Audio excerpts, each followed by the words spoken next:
Olá, eu sou Karen, enfermeira obstetra e neonatal, coordenadora da maternidade do Hospital Universitário de Londrina. Nesse vídeo de hoje nós vamos conversar um pouquinho sobre as principais dúvidas do período de puerpério, que é o período pós-parto. Venha comigo tirar as suas dúvidas.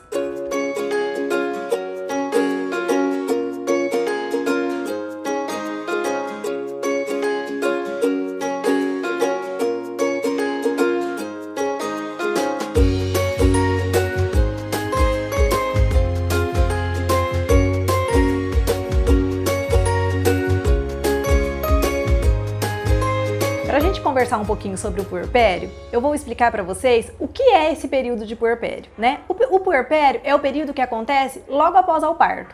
Ele começa assim que a placenta sai, né? O bebê nasce, assim que a placenta sai, inicia-se o período de puerpério e ele vai até 40 dias após a data de nascimento do bebê. O período de puerpério, ele é cheio de grandes transformações. A vida da mulher realmente muda, o corpo muda e toda a parte emocional, sentimental e a parte física mudam também. Então, nesse vídeo a gente vai conversar um pouquinho sobre essas alterações e como a gente pode passar por esse período de uma forma mais tranquila.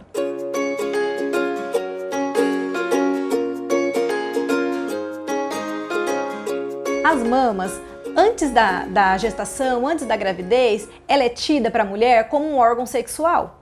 Então, socialmente, a gente foi ensinada a deixar sempre esse órgão coberto, fechado e não exposto. Então, a amamentação, a exposição das mamas durante o período de puerpério, né, para realizar a amamentação, pode ser um problema para algumas mulheres.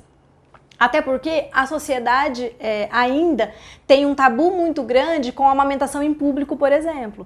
Mas a gente precisa saber que essa é uma questão muito pessoal. Então, você precisa pensar lá durante a gestação se para você tudo bem realizar essa amamentação em público, de forma mais exposta. E isso é importante que você verbalize para o seu parceiro, para quem for participar desse início da sua fase de maternidade ali no primeiro mês de vida do seu bebê. A amamentação, ela vai fazer parte de todo o processo. Então a amamentação, ela é muito presente, ela é muito constante, pelo menos até o 6º mês de vida do bebê. Não pensar na amamentação antes vai causar algumas aflições desnecessárias. Então é importante que você pense, até durante a gestação, qual é a sua relação com as suas mamas. Tá certo? E você também vai perceber que durante a gestação as mamas elas já estão sendo preparadas hormonalmente para a lactação. Então elas vão mudar de tamanho, ela vai mudar a coloração. Você já percebe essa transformação no tecido mamário para ser preparado para a amamentação que vai acontecer logo após o nascimento do bebê. Um cuidado importante que você precisa ter com as suas mamas é o uso adequado do sutiã. Como a gente deve escolher esse sutiã, né? Qual é o sutiã ideal? O sutiã que serve para uma mulher não necessariamente vai servir para a outra. Por isso que aqui a gente vai abordar algumas características que você deve olhar para o sutiã e falar, olha, esse daqui talvez atenda às minhas demandas.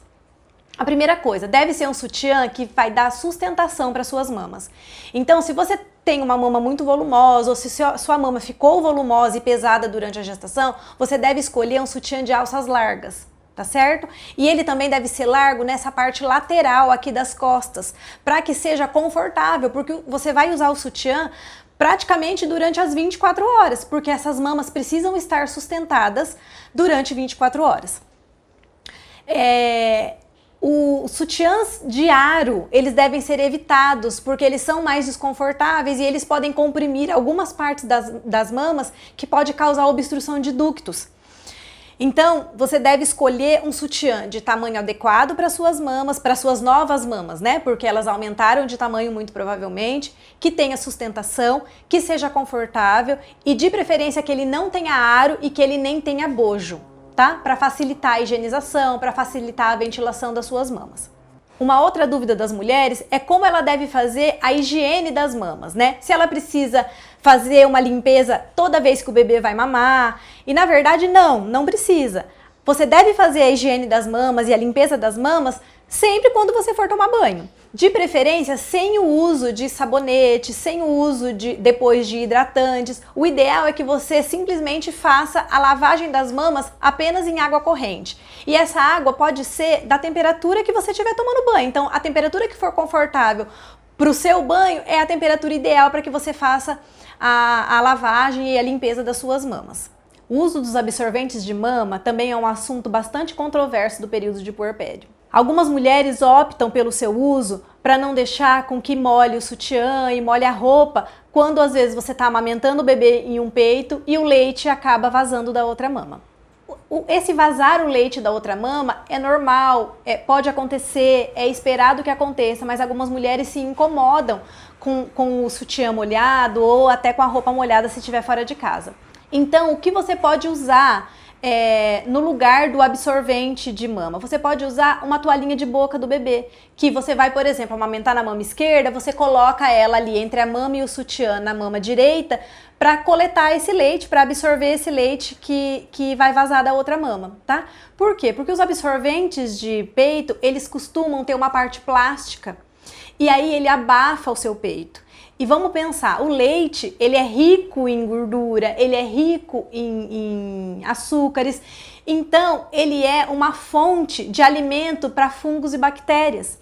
E aí, se você usa esse absorvente e ele fica ali por um período muito prolongado, vai estar escuro, vai estar quente e vai ter comida tanto para a bactéria quanto para o fungo. Então a chance é maior de você fazer uma infecção na mama, ou por bactéria ou por algum tipo de fungo. Então é por isso que nós, profissionais da saúde, orientamos que você não faça o uso desse absorvente de mama por um período muito prolongado, por exemplo. Você vai sair, você vai levar o seu bebê no posto de saúde, você vai levar para tomar vacina e você quer usar esse absorvente de peito? Ok, pode usar. Você vai lá, coloca e assim que chegar em casa você já retira. O que a gente sempre fala é para você não fazer uso prolongado desse absorvente de mama, tá certo? Se você gostou desse conteúdo, compartilhe com outras famílias ou se tiver alguma dúvida pode entrar em contato conosco.